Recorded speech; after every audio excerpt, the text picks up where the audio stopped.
So today I'm going to be speaking about vertical farming. On the right you can see a vertical farm, and you can see that the plants are being grown in a cylindrical tube in a vertical form rather than the original horizontal form that we're used to seeing in the soil. But what is vertical farming? Vertical farming is the practice of producing fruits and vegetables in vertically stacked layers, and it's mostly done indoors, which means you can control the environment of the plants, including the temperature, the lighting, the air circulation, nutrients, irrigation. And these aspects are constantly being adjusted and monitored using advanced technology.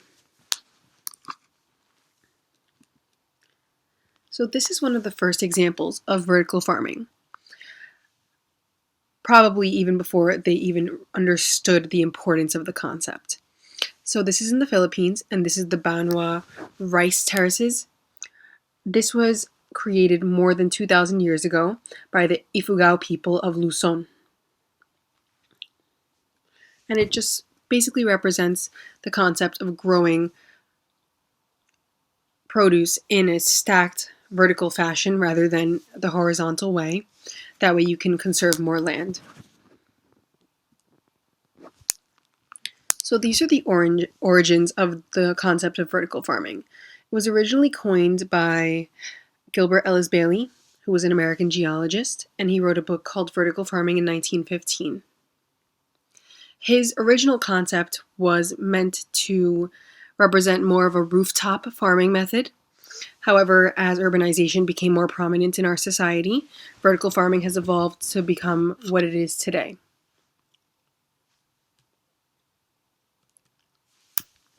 So why should we care about vertical farming? So in 2030, the population is estimated to be 8.5 billion people.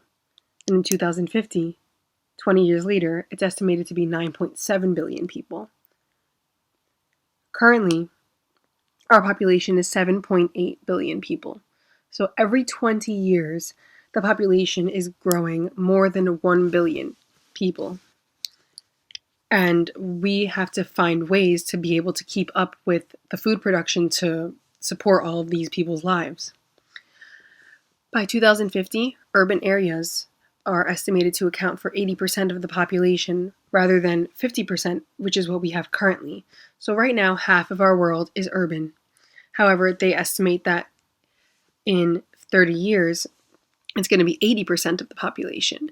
So that raises the question, how are we going to be able to support all of these people when there's such little land to produce all the food?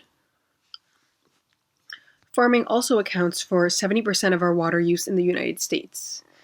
And water is an essential and very important resource that we have. And for us to be using 70% of that on farming alone, when we could be using it for a bunch of other things and for helping other countries.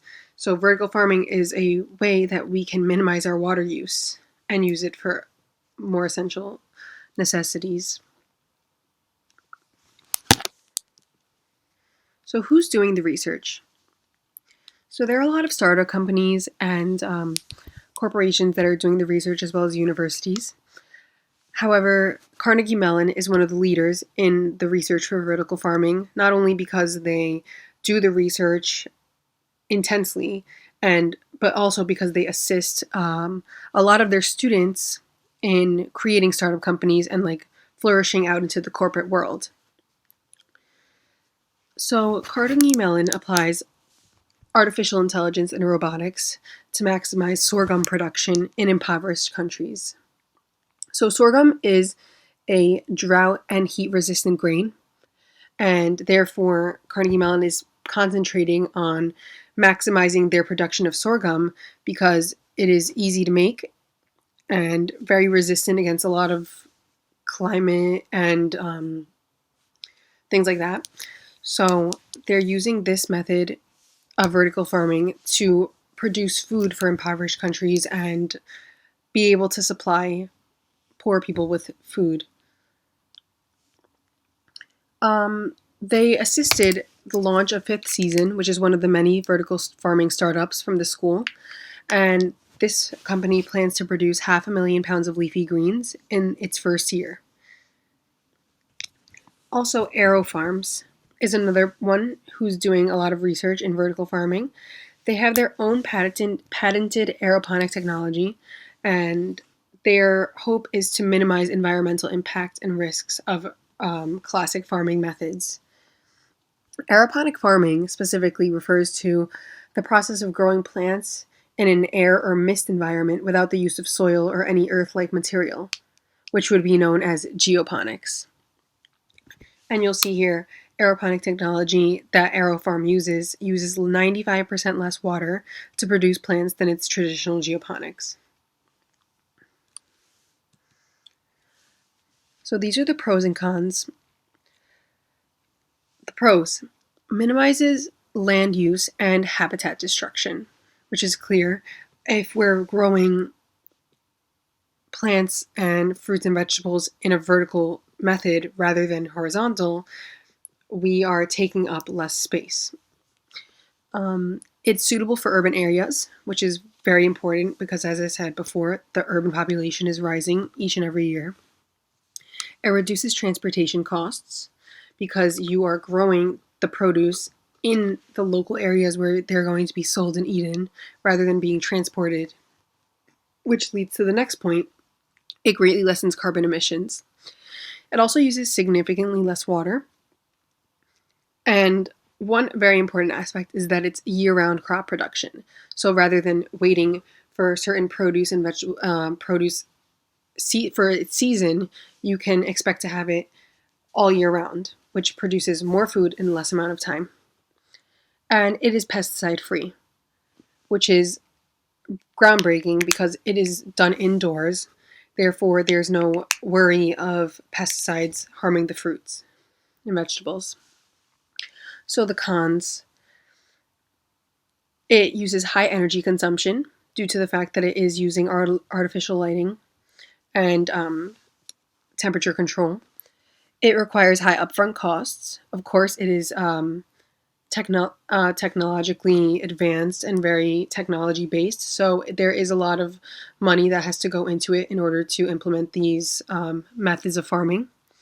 It requires high labor and operational costs. One issue is that it has there's a pollination issue. Because there are no bugs, it is hard for the plants to be pollinated naturally, so the workers at the vertical farms will have to manually pollinate the plants, which may become an issue. Also, there is a possibility that the food grown in vertical farming may have less nutrients due to the fact that it's not growing in the natural soil with all the minerals. However, that issue can be resolved by making sure that the formula added to the plants when they're being grown is enriched. Technology issues can be another problem due to the fact that it's very reliant on technology. And one issue that I find personally sad is that it will take away business from rural farms. However, the urbanization of our world is inevitably going to slowly do that anyway, so I feel like vertical farming is more good than bad.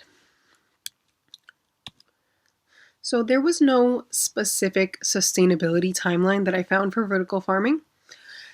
However, I did find a lot of information about legislation regarding vertical farming. So first, there was an article, and it stated that the Senate believes in vertical farming, and they believe that it is promising. In 2018, there was a farm bill released, and it is basically a legislation that covers agriculture, conservation, rural development, and food security and research and assistance. So this bill is estimated to spend about $867.2 billion over the next 10 years, and that money is all going to be dedicated towards farming and agricultural technology. This bill has increased research and investment into agricultural technology, which includes vertical farming. So there are high hopes that in the near future, our government will be implementing a lot of agricultural technology, such as vertical farming, in order to assist in the issue of the population growth and the urbanization. Also, in 2018, the USDA and the DOE held a workshop for both public and private organizations, and they all came together at the workshop and were just throwing around ideas and trying to create a plan for vertical farming to be implemented, as well as discussing funding opportunities for the vertical farms, such as like companies investing in it, etc. So these are my thoughts. I believe that vertical farming will become a necessity in the future, and it will become the new normal. Right now, everybody can see as we walk around, suddenly a new building is being built here or there, and places that we used to go and were like a smaller town now are like city-like. So it's going to be more and more difficult for us to find space and resources for us to grow produce in a traditional method that we're used to. And I feel like vertical farming will essentially be one of the only ways that we're going to be able to do that. So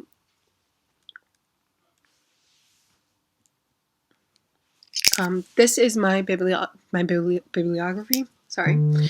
And yep, that's my presentation. And if you have any questions, feel free to email me or call me. And yes, I hope you enjoyed it. Thank you.